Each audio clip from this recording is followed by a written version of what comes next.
Folks, welcome back. Today we've got something pretty special, and we're going to engage in a little bit of, dare I say it, NUCromancy. Hey? Hey? Alright, so this is a Gigabyte NUC that was sent to me by a viewer that I'm told does not work, and I have in fact confirmed that. If we plug it into the power brick here, nothing happens when you hit the button. So we need to figure out, why does it not turn on? But because there's nothing on the outside of it that we can really interact with besides the power button, I think the first thing we're going to have to do is crack this little guy open and see what's going on inside. So let's get this housing off and get us some access to the board.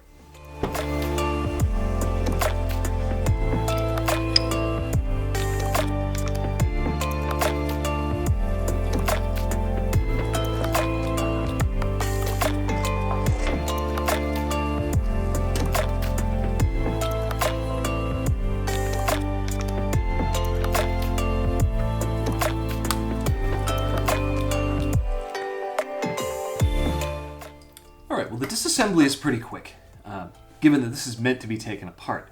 And as you can see, it's basically just one little circuit board in here. We've got a SODIMM memory module, we've got a Wi-Fi card, and we've got a battery, but pretty much everything else is all one piece. We've also got this cooler assembly on the back here for the CPU, and there's a GPU in there. I guess it probably cools that as well. But if we look over the board, we don't see anything obviously destroyed. So there's that. But we may need to take it apart a little further to get better access. So let's get this memory module out of here. Pull that out. We'll set it aside. Maybe we'll get this Wi-Fi card out of here. We won't need that until we're going back together. Don't lose our screw. Pull that out of there too. All right, we'll leave the battery on there for now in case we need that to turn it on. Just lift upwards. There we go. Okay, so we'll set that aside as well. All right, so obviously we need to figure out why does it not power up. And the first thing we're going to test is, do we have a short to ground straight at the connector for the power for some reason? I believe that's what that guy, yeah. That's what this guy is here. So we'll put one of our probes on the connector case, and we'll put another on the post inside. And we do not have a short. So that rules out something as simple as a short to ground that just shuts the power supply off. So the next thing we might want to check is, do we actually have voltage from the power supply? So we'll set the board aside for just a minute. We'll grab our power brick here, and you'll have to trust me that the other end of this is in fact plugged in. So I've got my multimeter in voltage mode, and I'll stick one of the probes in there as if it was the pin in the terminal, and I'll measure the outside here. And we've got 19 volts, which is our rated voltage on this power brick. So while it's possible that the brick is not capable of producing enough amps to run the device, I think that's probably an outside possibility, given that it just runs continuously and it's producing the correct voltage. So we'll set our brick aside for a minute and we'll go back to the board, and let's flip it over here. What do we have on this side? All right, folks, sorry for the jump cut, but I needed to do a little bit of investigating before I just winged it, trying to troubleshoot this, having less of an idea of what's going on than maybe I should. But I think I've got this figured out now. So we got our board here, and our power jack is over here in this area. Now, one of the things we're going to want to do when we first start troubleshooting something like this is figure out what power is actually getting to on the board and what it's not. So that'll help us get an idea of where on the board our problem is. If we know that power is getting, for instance, to all of the board and it's not starting up, that's a different problem than if it's basically not getting to anywhere on the board. So the first thing we're going to do is we're going to put our voltmeter in volt mode, and we're going to plug the board in. Now remember, we've already established that there's no short to ground through the power connector. So this is something that should be safe as long as we're careful, and we shouldn't have to worry too much about lighting the board on fire due to a short. So we'll go ahead and plug the board in here. And we're just going to test in a few places on the board to see where we have power and where we don't. So I'll take my red probe, keep that one in my hand, and I'll put my black probe in one of the ground holes, so like right there. And we'll just start taking some measurements on the board, and we'll see where we've got power. So we check right here. This is the post for the barrel connectors, so we should definitely have power there, which we do. And it looks like this row of capacitors is hooked up to that, so we'll test there. We got power there, and there, and there. That's good. What about this side? Should have nothing on this side because this would be the ground. Okay. And it looks like this little FET right there is probably part of our power circuit. So let's try that. Let's grab a safety pin here. Sometimes I find that when I'm troubleshooting SMD components, putting a safety pin around my probe like this gives me a much finer point that I can use to stab individual pins on an SMD package. So now, if I stab one of these, okay. So we've got 19 volts on one side of that, and we'll probe the other side here. See if we've got 19 volts on this side. So on these MOSFETs, we can maybe see here that this side is marked pin 1. So pin 1 is there, and pin 3 is way over here. And on these MOSFETs, pins 0 through 2, or whatever, the first 3 pins are the source. So, okay, so we've got 0 there. Pretty sure this capacitor is connected to that. So we've got 19 volts on one side of this MOSFET, which is hooked directly up to our power, and we've got 0 on the other. So the MOSFET is not turning on for some reason. So let's check the gate pin, which is the one on this end. See if that's got voltage. And it has a few millivolts maybe. But no. So this MOSFET is not powering up. We'll want to keep that in the back of our minds. Something else we can check is, do we have power at the power button? So you would expect the way that this would work is that on one of the pins of the power button, you would have a voltage that is either sent to ground and pulling something low, or sent back to an input pin on like the SMC, setting that pin high to send the turn-on signal to the system. And if we don't have a voltage on any of the pins, then we know that whatever it is that powers that circuit is not being powered. So let's check the pins on our power button. And one thing we may notice is we've got a minus here and a plus there. So let's try testing our plus sign. Nothing there. 0, 0. It's really 0. A few millivolts on this pin. No. Okay. So, as I mentioned, we don't have power at our power button. So what that means is, whatever it is that sends power to the power button, which is pretty fundamental, is not being powered. And that's a clue as to what's going on here. So on this side of the board, we'll notice that we've got this little IC right here. And this IC is what controls the MOSFET on the other side of the board that we looked at that's not turning on and has 19 volts on one side and nothing on the other. This right here is an APL3542A power controller, which does exactly what the name suggests and controls power to the rest of the board. And it's specifically designed basically for situations like this, where you've got a barrel jack that can accept a powered input that you don't necessarily want just plugged in and suddenly powering up the board. So that chip controls powering up the board in a safe manner versus just jamming 19 volts into it as soon as that's plugged in. The pins we're interested on this are 1 and 2, which are on this side, and 9 and 10, which are also on this side up here, on this edge of it. So we'll check those, and what we're looking to see is basically a non-zero voltage. We want about 19 volts on pin 1, and hang on. There we go. Okay, so we got 19-ish volts on pin, and we've got 19 volts on pin 2. No. Okay, so we've got about 15 volts on pin 2. We'll have to check the data sheet to see whether that's sane or not, but I suspect it probably is. I don't think the problem is actually this IC.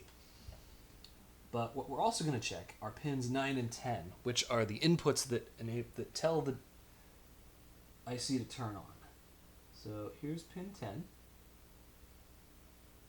1.8 volts there. And here is pin 9, 5 volts.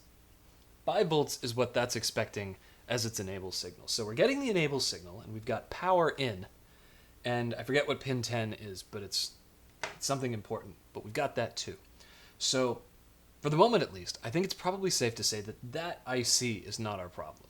But one of the things to remember is that one of its pins here is the gate drive for that MOSFET we saw on the other side.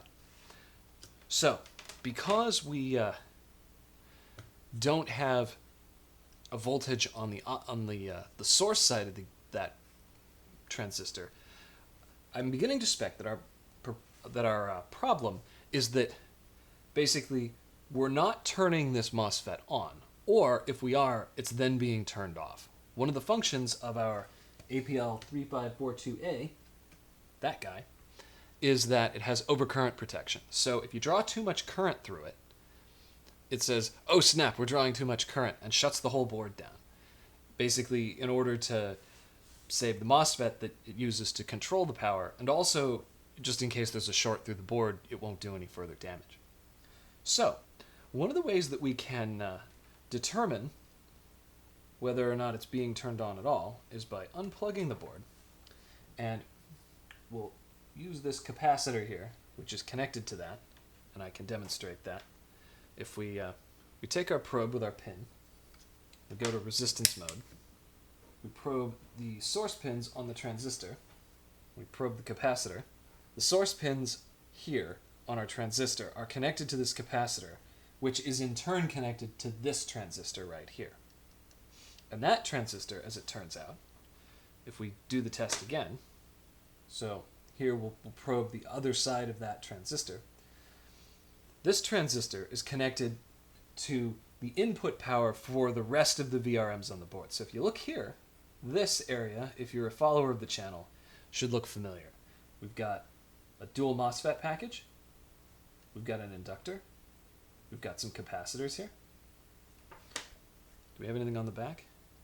Not much of interest on the back, but we have the most important components. We've got an a dual NFET package, we've got some capacitors, and we've got a choke, plus whatever is under this heatsink, and I think I can see some more capacitors under there. So this here and this here are VRMs. This may be a two-phase, and this over here may be another one, maybe for the memory. So this is starting to look like the basic power architecture of a logic chip, right? We've got a core voltage, and we've got something, maybe a memory voltage, and then we've got quite a bit more circuitry over here under this cooler that I don't think is relevant to us. But if we probe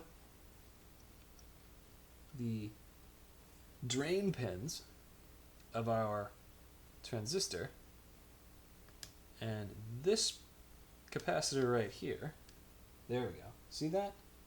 Those two are connected. So it seems like what's going on here is our power comes in through the barrel connector. It goes through this transistor, which is controlled by our APL3542A. And then it goes through this transistor, which I suspect may be controlled by the SMC. So for whatever reason, we're not turning this guy on. So one of the things we want to check is, are we actually turning that on and then it's turning off? And normally you would do this with an oscilloscope. And the way you would do that is you would solder the probes to that, or you connect them with a clamp on, and you power the system up, and you log the voltage at, say, that terminal there over time. And what you'd expect to find is you'd have a spike up to 19-ish volts, and then it would go back down to 0 if you're tripping the overcurrent protection. So we don't have the ability to do that, but we can do a very crude manner of it. Let's go to voltage mode by probing this with our voltmeter and just plugging the board in. So watch the voltmeter there. We're at 0 volts now.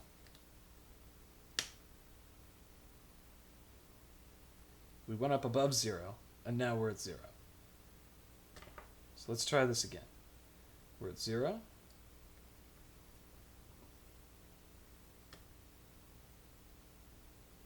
See that?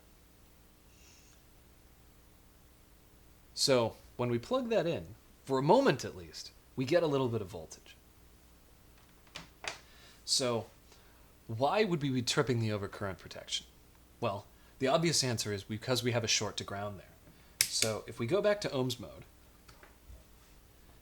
and we pull our power connector out, let's just check our resistance at that capacitor. And as we can see, we have a short to ground. So that could be in any number of places, but given that it doesn't seem that there's a whole lot else connected there, one of our main suspects is this capacitor itself. So, given that we have a short to ground in between there and there, I think what we need to do is remove this capacitor. So that's what we're going to do now. Alright, so to remove that capacitor, we need to get our cutting board ready here so we don't burn the table. And we should probably also, how are we going to do this? We should get this heatsink out of the way so we don't melt this plastic cover on it. So we'll just unplug that, grab our screwdriver here, and remove our screws holding it on. I see a total of 3. One more here. Okay, so we've just got a fan here that we'll set aside. And looks like we've got 3 fasteners that hold this actual heatsink on. So there we go. Okay. So we'll set our heatsink aside.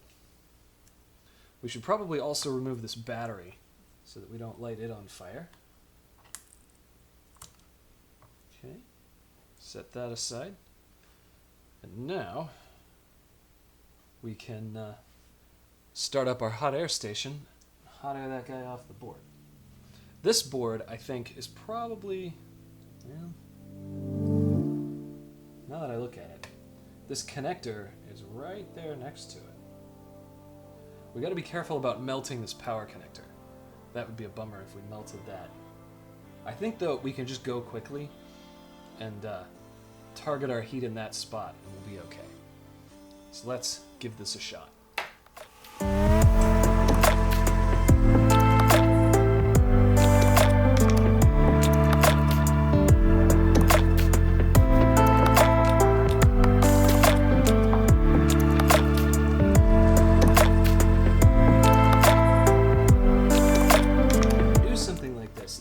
To go as quickly as you can so that you don't damage anything nearby. So, okay, there's our solder melting. Off it comes. Heat off.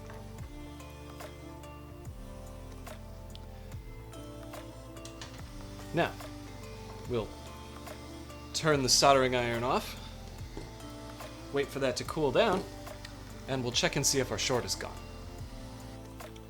Alright. It's a few minutes later, and our board is cooled down. And what we've got here are, we've got our board, we've got our multimeter, and we've also got the capacitor that we removed. Right here. So, the first thing we're going to test is, were we able to clear the short by removing that capacitor from the board? So we're just going to probe one of the pads where it's sat. And we'll go grab a ground from like right here. Alright, we may have to relocate you, Texel. Hang on. Alright, sorry about that.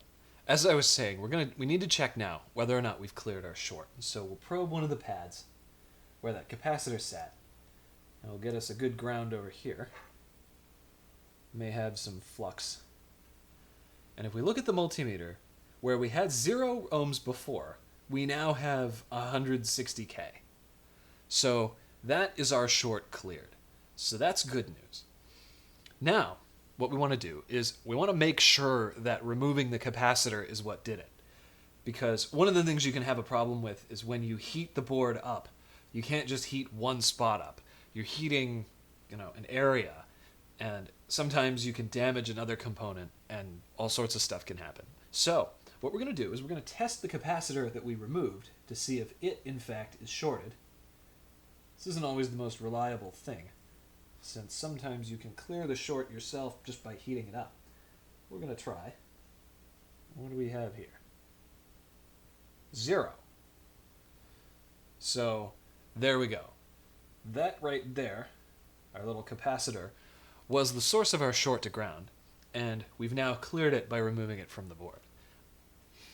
Alright folks, with that capacitor removed and our short cleared, I have a feeling that the hardest part of the process is now done. I need to go shopping at this point for a replacement capacitor, and because this capacitor is critical, I think it's best if we don't try to test the board until we've replaced it. There's a problem though.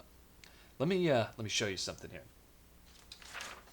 What I have here is an excerpt from the data sheet for our APL3542A that is used to control that transistor. And if we look in the schematic here, this is the capacitor that we removed. So Vout is it's basically the connection to the rest of the board. And what our typical application circuit says is that that capacitor should be a 470 microfarad capacitor. The trouble is, there aren't any 470 microfarad capacitors that exist in that size. However, I think what's happening is that it's part of a bank that includes the capacitors elsewhere in the circuit. So we may not actually have to get one that size, but I have a feeling that I may have to do a little bit of digging to figure out what the capacitance value is of that capacitor before we replace it. And I'm going to do that off camera because that would be about as exciting for you as watching paint dry. Anyway, with the hardest part of the process now done, I think we can, for the moment, adjourn, and we'll reconvene once I've got the right replacement part in hand and we're ready to solder it on the board and test it. So, if you're working through this problem on your own board, I hope this helped you out, or at the very least you found this entertaining. And as always, I'll see you in the next one.